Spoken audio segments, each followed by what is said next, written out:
c'est plus de l'enseignement que de la prédication, mais la Bible finit toujours par prêcher par elle toute seule. Voilà, donc, d'ailleurs, les gens du Nouveau Testament qui écrivaient la Bible, n'écrivaient pas juste pour raconter des histoires, ils racontaient pour prêcher Jésus.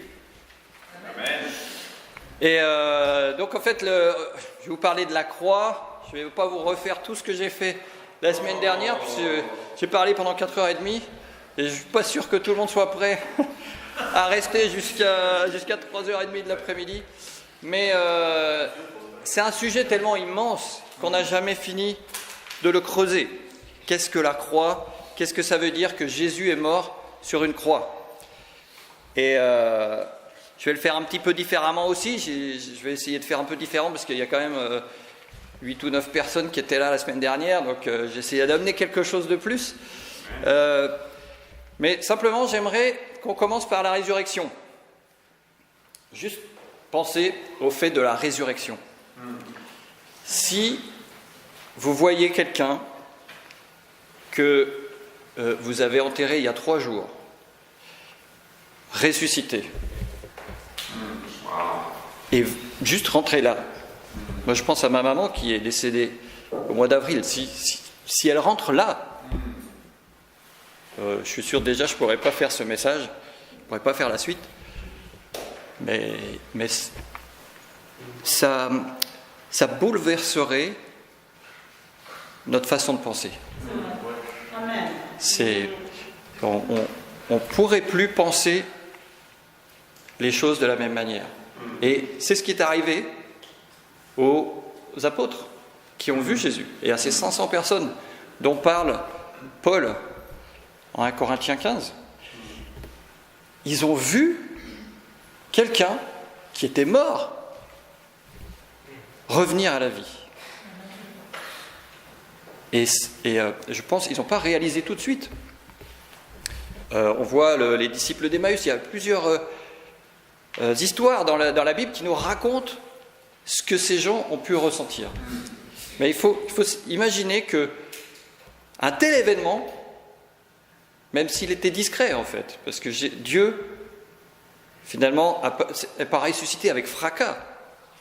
Il s'est juste montré. Alors il a commencé par se montrer à des femmes, ce qui dans une société patriarcale n'est pas la meilleure stratégie pour que ça soit cru. Et ensuite il s'est montré aux disciples. Et les disciples, même pour certains, ont eu du mal à croire. Donc, vous connaissez tous l'histoire de Thomas qui a besoin de toucher. Parce que tellement c'est impensable. Et en fait, cette résurrection a amené les gens à repenser toute leur façon d'envisager le monde entier. Ça a changé leur façon de penser ce qu'ils avaient vécu avec Jésus pendant 3 ans. Ça a changé leur façon de penser la religion, les Écritures, le monde. Ça a changé leur façon de prononcer le mot Dieu, même. Tellement c'était impensable et incroyable. Et donc tout est différent. Et en fait, à travers la résurrection, il y a aussi une autre chose qu'il a fallu repenser, c'est la croix. Parce que Jésus, mort sur une croix, pour les disciples, c'était la fin de tous les espoirs. Et d'ailleurs, on voit les disciples d'Emmaüs qui sont désespérés, qui rentrent chez eux. On voit l'histoire de Pierre qui retourne sur le lac de Galilée pour aller pêcher comme il faisait avant. Parce que finalement, les espoirs que Jésus avait suscités, ils sont tombés à l'eau. Mais grâce à la résurrection, ils se sont dit, mais non, cette croix, cette mort atroce, parce qu'il faut penser, la croix, on n'imagine même pas la torture que ça peut être. La croix, c'est une torture. Avant de mourir, c'est une torture. Et puis ça finit par la mort, donc il n'y a aucun espoir pendant la torture. Mais ils ont repensé, ils se sont dit, la croix, on l'a chanté tout à l'heure, la croix c'est une victoire. Par la croix, tu deviens vainqueur, on a chanté. Amen. Et effectivement, C'est la résurrection a chamboulé la façon dont les disciples ont pu penser le monde. Et en fait, ça doit bouleverser notre façon de voir le monde. En tant que chrétien, on ne peut pas voir le monde comme un non-chrétien. C'est pas possible si vous voyez la même chose que les autres. Alors peut-être il vous manque quelque chose que vous ne comprenez pas. Et en particulier, j'ai vu un film cette semaine, je ne sais pas si vous connaissez, de Ridley Scott, qui s'appelle Kingdom of Heaven. Ah, je ne l'avais jamais vu, et j'ai trouvé ça génial. Et en particulier, cette mauvaise compréhension de la croix, parce qu'on voit les croisés partir à la bataille contre Saladin avec une croix en or qui porte sur un tréteau, et qui brille au soleil de la Palestine, là, comme ça. Et ils portent cette croix comme ça, et puis en fait ils vont au massacre. Mais ils croient que parce qu'ils portent la croix, ils vont gagner. Et ils n'ont pas compris c'est quoi la puissance de la croix. Et c'est ce dont je voudrais vous parler aujourd'hui. J'ai deux parties. La première partie, c'est que la croix, ça révèle la vérité sur Dieu. Et la deuxième partie, c'est que ça révèle aussi la vérité sur l'homme, c'est-à-dire sur qui nous sommes. Et je vais expliquer tout ça.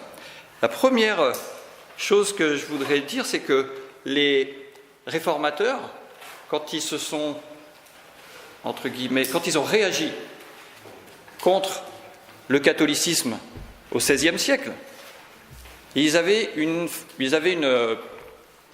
formule, pas un credo, mais un slogan, on va dire, c'était « Sola scriptura, sola fide, sola gratia ». Ça veut dire seulement l'écriture, seulement la foi, seulement la grâce. Déjà, il y a trois seulement, et ça pose un problème, parce que finalement, il n'y a pas seulement un truc.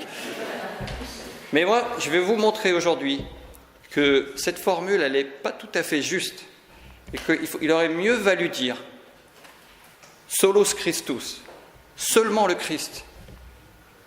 Et c'est d'ailleurs ce que Paul dit, et on va voir ça tout de suite en 1 Corinthiens au chapitre 1, au verset 18.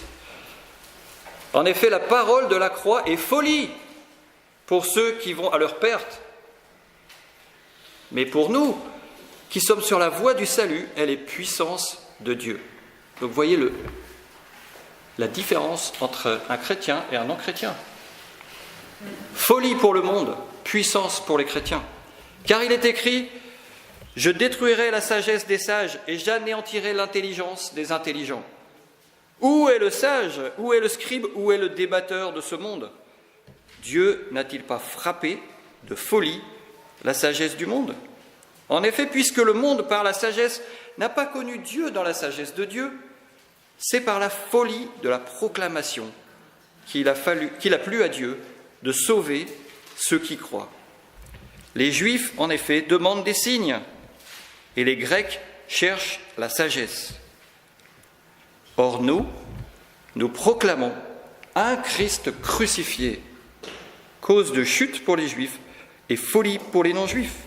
Mais pour ceux qui sont appelés, Juifs et Grecs, un Christ qui est la puissance de Dieu et la sagesse de Dieu, car la folie de Dieu est plus sage que les humains, et la faiblesse de Dieu est plus forte que les humains. Et quelques versets plus loin, au chapitre 2, verset 2, il dit « Car j'ai jugé bon parmi vous de ne rien savoir d'autre que Jésus-Christ crucifié. » La croix, c'est le centre de la foi chrétienne. Et qu'est-ce qu'elle nous montre? Elle nous montre un Dieu faible. Un Dieu faible. Un Dieu dont la faiblesse, certes, nous surpasse. Mais pas parce que, même étant faible, il serait plus fort que nous. C'est pas une question de dosage de faiblesse ou de puissance. C'est parce que la croix révèle un Dieu faible, mais dont la faiblesse n'est pas du même ordre que notre puissance à nous. C'est quelque chose qui est différent. J'aime bien cette formule de Staline en 1935. On lui disait, il y avait le Premier ministre français, Pierre Laval, était venu le voir, était venu à Moscou pour un voyage officiel, et il a demandé à Staline de respecter les religions en URSS. Parce que, évidemment, il n'y avait plus de religion autorisée en URSS à ce moment-là. Et Staline a répondu, le pape, combien a-t-il de divisions ? C'est-à-dire, quelles sont ses forces armées ? Il aurait pu dire le Christ. Mais il connaissait que le catholicisme. Pour lui, la religion, c'était Rome, parce que Rome, c'est un État. Mais vous voyez la différence de conception de la puissance. La puissance du Christ n'a rien à voir avec la puissance d'un homme, aussi armé soit-il que Staline. Ce n'est pas une question de force, ce n'est pas une question de... Voilà, moi j'ai des pouvoirs et donc je vais pouvoir rivaliser. Bien que ça soit notre problème, et on verra ça tout à l'heure. Mais en fait, le pouvoir de Dieu est d'un autre ordre, et on va voir ça tout de suite. En particulier à travers cette écriture en Marc, chapitre 10, au verset 45. Le Fils de l'homme n'est pas venu pour être servi, mais pour servir et donner sa vie en rançon pour une multitude. C'est assez incroyable. Imaginez que Jésus est Dieu dans la chair et il ne vient pas pour être servi. Des fois, nous, on a envie de servir Dieu. Mais je ne suis pas venu pour que vous me serviez. Je suis venu pour vous servir et pour donner ma vie. Et Jésus ne se bat pas contre les pouvoirs de ce monde avec un pouvoir plus grand. Parce que si un pouvoir est vainqueur d'un autre pouvoir, à la fin, c'est toujours un pouvoir qui est là. C'est toujours un pouvoir qui règne. Et on le voit à travers l'histoire des hommes, ça a toujours été comme ça. Les Assyriens ont été battus par les Babyloniens et les Babyloniens ont été battus par les Grecs et puis les Grecs remplacés par les Romains. Et il y a toujours un pouvoir qui était plus fort qu'un autre pouvoir et qui prenait la place d'un pouvoir. Mais en fait, Jésus, lui, il vient dans ce monde pour vaincre les pouvoirs, mais pas avec son pouvoir, avec sa faiblesse. On peut appeler ça un anti-pouvoir. Il vient vaincre les pouvoirs de ce monde avec l'anti-pouvoir de servir et de donner sa vie. Et en tant que disciple, si on s'appelle chrétien ou disciple de Jésus, en fait, on est appelé à faire la même chose, à vaincre le monde. Pas en étant plus fort que le monde, en parlant plus fort que le monde, en démontrant des choses plus grandes que celles du monde, mais en servant et en donnant notre vie pour ce monde. En fait, Jésus n'est pas simplement plus fort que le monde ou les pouvoirs. Il n'est pas plus fort que le péché. Il est juste l'anti-péché. Comme l'antimatière et la matière, quand elles se rencontrent, pouf, il n'y a plus rien. Et on pourrait prendre une image plus biblique. La lumière éclaire les ténèbres. Et en fait, Jésus, c'est la lumière. Et les pouvoirs de ce monde, ce sont les ténèbres. On trouve ça, vous trouvez cette parole en Jean chapitre 1. Mais la croix et la résurrection, en fait, qui nous permet de l'accepter, comme j'ai décrit tout à l'heure, en fait, c'est un anti-pouvoir. Nous ne sommes pas les serviteurs d'un pouvoir, nous sommes les serviteurs d'un anti-pouvoir. La religion traditionnelle, elle est basée sur l'échange. En fait, les hommes font des sacrifices à Dieu et Dieu bénit les hommes. Ou Dieu laisse tranquille les hommes. Alors, en tout cas, dans la religion grecque, c'était tout à fait ça. Même dans la religion juive, c'est un peu comme ça qu'il faut voir. Il y a aussi un échange dans la religion traditionnelle. Par exemple, la loi du talion. Vous connaissez ? Œil pour œil, dent pour dent, fracture pour fracture. Ça, c'est un échange. Tu me fais du mal, je te fais le mal équivalent en retour. Alors il y avait un progrès quand même dans la loi du talion, c'est-à-dire qu'on passait de la vengeance au talion. C'est-à-dire on passait de « tu me fais du mal, alors je te fais encore plus de mal, et puis toi tu me refais encore plus de mal, et puis c'était jamais fini. » Et puis c'est ça qui crée des guerres. Le talion, ça limitait quand même les choses, mais ça reste un échange. Alors que la croix, c'est la gratuité, c'est le service, c'est le don de la vie. C'est la gratuité de la relation entre Dieu et les hommes. La croix, ça démontre que Dieu nous aime, que Dieu veut nous servir, que Dieu veut donner sa vie pour nous et qu'il n'attend rien en retour. Et puis, il attend que nous, on fasse la même chose, qu'on n'attend de rien en retour. C'est difficile.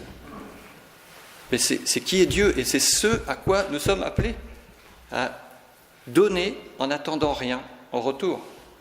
Parce que c'est ce que Jésus a fait, et nous sommes ses disciples. Et si vous lisez l'enseignement de Jésus à travers les paraboles, par exemple, vous retrouverez ça. La parabole du serviteur impitoyable, qui est relevé de ses dettes, et qui ne relève pas de ses dettes un de ses débiteurs. Et donc finalement, Dieu lui dit « Mais tu n'as pas fait ce que moi je t'ai fait. » Et en fait, nous sommes appelés à imiter Jésus. Et on peut le voir ça à plusieurs reprises, mais j'ai choisi une écriture. En 1 Pierre 2, au verset 21, il dit « Christ lui-même a souffert pour vous. » Vous. Et après il dit « vous laissant un exemple, afin que vous suiviez ses traces. » Il n'y a pas plus clair comme appel à imiter Jésus. Il n'a pas commis de péché, et on n'a pas trouvé de ruse dans sa bouche. Quand il était insulté, il ne rendait pas l'insulte. Quand il souffrait, il ne proférait pas de menaces, mais il s'en remettait à celui qui juge justement. En fait, par la croix, Jésus annule le péché en acceptant de recevoir notre péché. Le péché, il est décrit là. La ruse, il aurait pu tomber dans la ruse, mais non, il a vaincu ça.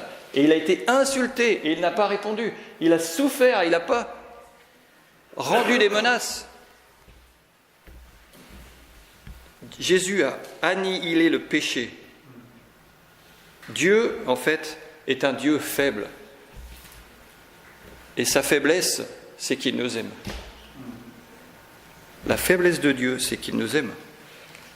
Alors ça surprend, mais finalement, et c'est ce que Paul exprime en 1 Corinthiens 2, il dit « La sagesse de Dieu, mystérieuse et cachée », parce que pour trouver ça, il fallait la croix. Mystérieuse et cachée, celle que Dieu a destinée d'avance, depuis toujours, à notre gloire. La croix, c'était prévu d'avance. Aucun des princes de ce monde ne l'a connue. Car s'ils l'avaient connu, ils n'auraient pas crucifié le Seigneur glorieux. Mais c'est comme il est écrit, ce que l'œil n'a pas vu, ce que l'oreille n'a pas entendu, et ce qui n'est pas venu au cœur de l'homme, ce que Dieu a préparé pour ceux qui l'aiment. Et tout à l'heure, on a chanté « Peuple admire sa puissance et sa gloire ». Ces mots changent de signification quand on considère la croix. C'est plus la puissance de Dieu nucléaire. Dieu n'est pas une puissance nucléaire. Dieu n'est pas une puissance avec des rayons qui parcourent le ciel. C'est pas ça, Dieu. La puissance de Dieu, elle est dans la croix. Elle est dans l'anti-pouvoir, dans le service, dans le don de sa vie. Ça, c'est la puissance de Dieu. Et sa gloire, Paul dit, non, pas Paul, l'évangile de Jean n'arrête pas de répéter, à travers Jésus et ses paroles, que quand il sera sur la croix, il sera élevé. La gloire, l'élévation de Dieu, c'est la croix. Quand vous entendez gloire, quand vous entendez admiration, quand vous entendez puissance de Dieu, est-ce que vous pensez à la croix? Ou est-ce que vous pensez à Dieu, il a des muscles? Ça n'a rien à voir avec ça. Donc la croix nous révèle qui est Dieu. Si vous voulez voir Dieu, regardez la croix. Vous ne verrez pas Dieu ailleurs que dans la croix. Vous le verrez à travers l'enseignement de Jésus, qui reprend l'enseignement de l'Ancien Testament, mais le transforme, et on pourra parler de ça une autre fois. Mais en fait, ce que je vous disais, à travers la résurrection et la croix, la vision du monde change. Donc la vision de la puissance et de la gloire change. Et puis la croix, ça révèle aussi la vérité sur qui on est. Donc là, on vient de contempler la croix, on dit « Waouh, c'est incroyable, c'est fort », mais là, ça va nous concerner un petit peu plus personnellement. On peut lire en Galates 1, verset 4. Le Seigneur Jésus-Christ s'est donné lui-même pour nos péchés. Et pourquoi il s'est donné pour nos péchés ? Afin de nous délivrer du présent monde mauvais, selon la volonté de notre Dieu et Père. Nous délivrer, en fait, le mot grec, c'est arracher. Il est venu nous arracher à ce présent monde mauvais. Le but de Jésus, c'est de se donner pour nos péchés. Mais qu'est-ce que ça veut dire au fond ? Alors, en tant que vieux chrétien, des fois on lit ces formules, là, puis on saute par-dessus. Et puis ceux qui découvrent la Bible pour la première fois et ne comprennent rien, ça veut dire quoi pour mes péchés ? On va essayer d'y décerner quelque chose. Alors ce temps, il est mauvais. Pourquoi ? En tout cas, ce n'est pas la faute de Dieu si le monde est mauvais. D'ailleurs, la Bible, dès le premier chapitre de la Genèse, dit « c'était très bon ». C'était bon, c'était très bon. Donc ce n'est pas à cause de Dieu que le monde est mauvais. En fait, le monde est mauvais à cause de ce que la Bible appelle le péché. Si Dieu résout le péché, alors il peut m'arracher du monde. Mais la question qui se pose alors, c'est quoi le péché ? Alors on va regarder, on va aller à la racine. En Genèse chapitre 3, je vais vous donner une définition biblique du péché. Le serpent dit à la femme, Dieu le sait, le jour où vous en mangerez, vos yeux s'ouvriront et vous serez comme des dieux qui connaissent ce qui est bon ou mauvais. Vous voyez au verset 5, il dit, vous serez comme des dieux. Qu'est Elohim ? Eh bien, ce qu'est Elohim, c'est notre problème. Vous ne le saviez pas. Mais maintenant, chaque matin, vous pourrez maudire qu'est Elohim. Comme des dieux. C'est ça le problème. On veut être comme des dieux. C'est en nous. On veut être comme des dieux, même on aimerait être comme Dieu. Ou alors on voudrait être Dieu. Carrément. Prendre sa place. En fait, on voudrait définir nous-mêmes ce qui est bon ou ce qui est mauvais. Et c'est tout l'enjeu de ces passages avec le serpent. Dieu est capable de nous dire ce qui est bon et mauvais, mais nous, on préfère notre définition du bon et du mauvais. Et en philosophie, on appelle ça l'autonomie. On veut être autonome. Autonome, ça veut dire auto, ça veut dire moi-même, et nomos, c'est la loi. Je veux faire ma propre loi pour ma propre vie, pour moi-même. Je veux décider pour moi-même.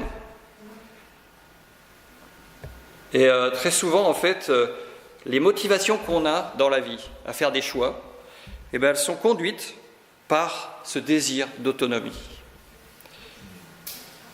On veut contrôler.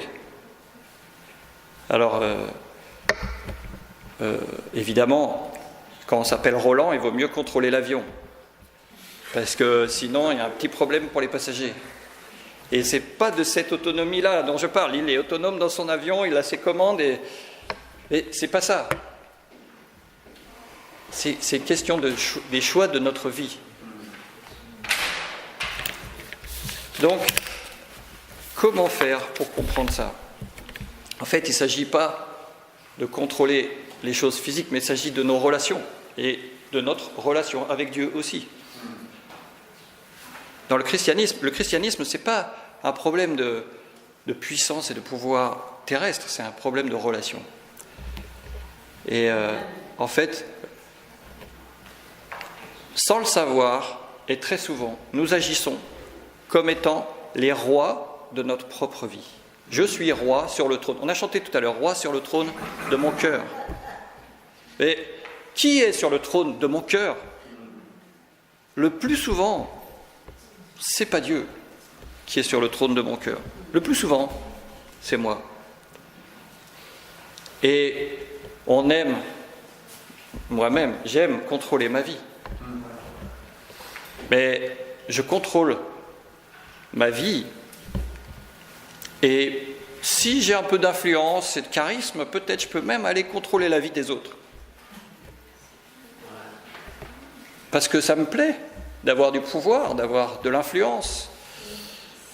Et même parfois, j'ai envie de dire à Dieu, t'aurais pas dû faire ça. Ça aurait pas dû se passer comme ça. On a envie de dire à Dieu, voilà comment tu devrais être Dieu. Ah, vous avez tous vu le film Bruce Tout-Puissant, où il y en a un qu'on met à la place de Dieu, puis il a un peu de mal. En fait, le fait de vouloir de vouloir prendre la place de Dieu, diriger tout, être autonome, contrôler, c'est ce qui a mis Jésus sur la croix. Jésus a été mis sur la croix parce que des gens ne voulaient pas entendre la parole de Dieu et préféraient entendre la parole des hommes. Alors, il faut vous voyez, ce que je viens de vous décrire à travers cette écriture, c'est le péché avec un grand P. Dans l'Épître aux Romains, Paul utilise fait des sortes de scènes avec des personnages, et péché est un de ces personnages. Il aurait pu mettre Satan, mais il a utilisé péché. Et il utilise péché, il utilise le mot loi. La loi de Moïse devient un personnage dans la pièce de théâtre que Paul met en scène en Romains. Mais voilà, péché avec un grand P, et il faut le distinguer de péché avec un petit p. Et Paul fait ça aussi dans l'Épître aux Romains, si vous étudiez ça en profondeur. Alors, prenons une liste de péchés. C'est jamais très inspirant. Mais, hop, je voulais revenir en arrière, ça ne marche pas. Hop, voilà. Marc 7, versets 21 à 22, il dit « C'est du dedans du cœur des gens que sortent les raisonnements mauvais. » Et il y a toute une liste de péchés.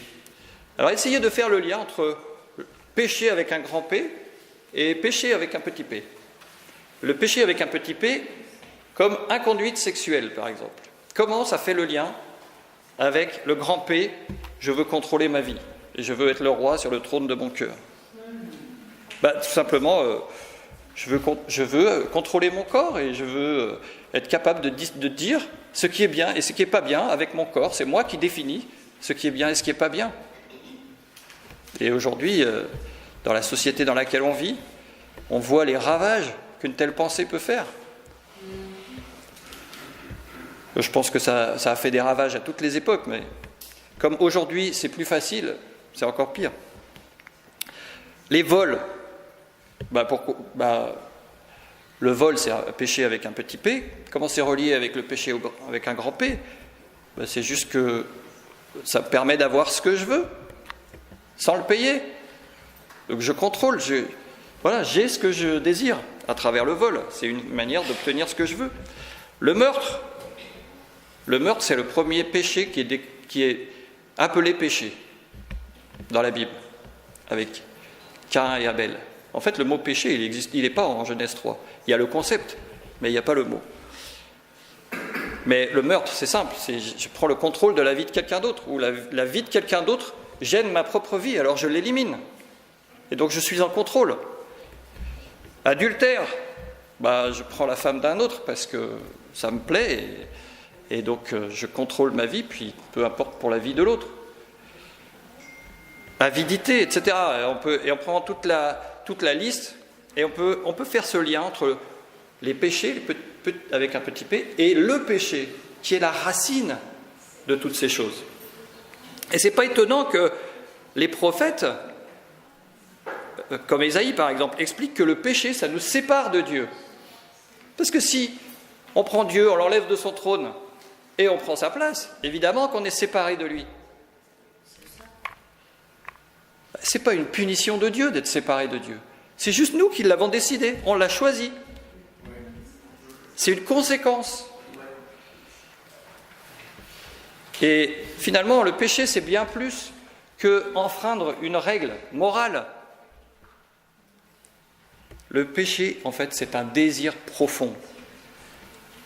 Et ce péché est rendu possible par Dieu parce qu'il nous donne la liberté. Il nous donne la liberté de choisir. Et ça, c'est la plus grande liberté que nous ayons. Et c'est la plus difficile à laquelle nous devons faire face. C'est une situation incroyablement difficile d'avoir la liberté de dire à Dieu « je te fais confiance » ou alors « je ne te fais pas confiance parce que je me fais confiance ». Et on va voir comment Jésus était avec le péché. En Philippiens 2, versets 5 à 8, « Ayez entre vous les dispositions qui sont en Jésus-Christ ». Donc c'est une question de relation, comme je vous disais tout à l'heure. « Lui qui était vraiment divin, il ne s'est pas prévalu d'un rang d'égalité avec Dieu. » C'est-à-dire qu'il n'a pas péché. « Il s'est vidé de lui-même en se faisant vraiment esclave et en devenant semblable aux humains. Reconnu à son aspect comme humain, il s'est abaissé lui-même en devenant obéissant jusqu'à la mort sur la croix. » 45 mots grecs qui résument tout l'évangile et qui nous appellent à vivre cet évangile, à avoir les dispositions qui sont en Jésus-Christ. Jésus était divin, mais il n'était pas divin en dépit de son humilité. Il était divin grâce à son humilité. C'est l'humilité parfaite de Jésus qui nous montre sa divinité. Donc Dieu nous montre à travers la croix qui il est. Il est quelqu'un de volontairement faible, parce qu'en fait, Jésus sur la croix aurait pu invoquer des légions d'anges, il le dit à Pilate à un moment. Mais il ne le fait pas, il est volontairement faible et humble. Notre Dieu est humble. Quand on chante « Notre Dieu est le plus grand », on pourrait chanter « Notre Dieu est le plus humble ». Et ça serait la même chose. Il est grand par son humilité. Et en fait, le problème, c'est que ce Dieu-là, ce n'est pas le Dieu qu'on a envie d'être. Le Dieu sur la croix. Naturellement, surtout pas moi. En fait, le serpent, dans sa façon de penser, dans l'écriture qu'on a lue tout à l'heure, il suggère que Dieu est un Dieu tout-puissant, qui veut garder pour lui la définition du bien et du mal, et quelque part, il veut garder pour lui le pouvoir. Et le serpent implique, mais c'est pas juste. Pourquoi Dieu partage-t-il pas son pouvoir avec toi ? En fait, si Dieu est ce Dieu humble qu'on voit sur la croix, alors seulement, il devient légitime de vouloir être comme Dieu. Oui, c'est légitime de vouloir être comme Dieu, mais pas le Dieu du serpent, le Dieu de la croix. Quel Dieu vous voulez être ? Le Dieu qui a le pouvoir et que décrit le serpent, qui est le faux Dieu ? Ou est-ce que vous voulez être le Dieu qui est sur la croix ? En tant que chrétien, on est appelé à être le Dieu qui est sur la croix, pas le Dieu du serpent. Si vous voyez Dieu dans le crucifié, comme tout le Nouveau Testament nous suggère de le faire, si vous lui faites confiance, alors vous pourrez être libérés et guéris du désir de contrôler, du désir d'avoir toujours raison, du désir d'être bien vu par les autres, du désir de posséder plus, de tous ces désirs qui nous polluent la vie et qui font que la société devient quelque chose de difficile à vivre. Sartre disait « l'enfer, c'est les autres ». Il avait raison. Si on est tous les dieux de notre propre cœur, ça devient un enfer. Et Franck disait « c'est un petit paradis de se retrouver le dimanche », mais c'est tellement vrai, parce que c'est tellement différent dans l'Église. Malheureusement, en fait, on préfère le faux Dieu qui est à l'image de l'homme plutôt que le vrai Dieu qui est sur la croix. Et donc, en regardant la croix, on a cette vérité sur nous-mêmes. Qui je veux être, vraiment? Est-ce que je veux vraiment être libéré de toutes ces puissances qui m'assaillent en permanence et qui m'ordonnent, qui me disent, qui me conduisent à faire des choses qu'en tant que chrétien, je n'ai pas envie de faire? Nous sommes poussés par la société à faire plein de choses qu'on n'a pas envie de faire parfois, que notre conscience réprouve. Dans le film Kingdom of Heaven, le héros, à un moment, il parle à son père, je crois qu'il parle à son père à un moment, et son père est en train de mourir, et son père lui dit « Ce royaume que nous voulons construire est un royaume de la conscience. » Et j'ai adoré cette parole, parce que lui, il avait cette idée-là du royaume de Dieu à Jérusalem, mais tous les autres qui étaient autour d'eux ne pensaient qu'à faire de la politique, qu'à faire la guerre, à éliminer les musulmans. Et ils n'avaient pas compris ce qu'est vraiment la croix. Ils portaient une croix énorme, mais ils ne l'avaient pas compris. Nous, on a besoin de creuser en nous. Est-ce que j'ai compris la croix? Est-ce que j'ai compris ce à quoi je suis appelé? Est-ce que j'ai compris les bénédictions qui en découlent? Cette liberté incroyable de se dire « je suis libéré de toutes les influences du monde ». Et Brad, à l'EBS, il a fait une classe sur les pouvoirs. Et c'était fantastique parce que c'est de ça dont on veut se libérer. On veut se libérer des pouvoirs qui sont dans notre vie. C'est pas magique, c'est pas en levant les mains et en faisant des incantations qu'on va être libéré des pouvoirs. C'est en vivant la croix, en étant nous-mêmes des anti-pouvoirs, en servant et en donnant notre vie pour le monde. Il n'y a que comme ça qu'on peut être libéré, qu'on peut être vraiment libre, on connaîtra la vérité et qu'elle nous rendra libres.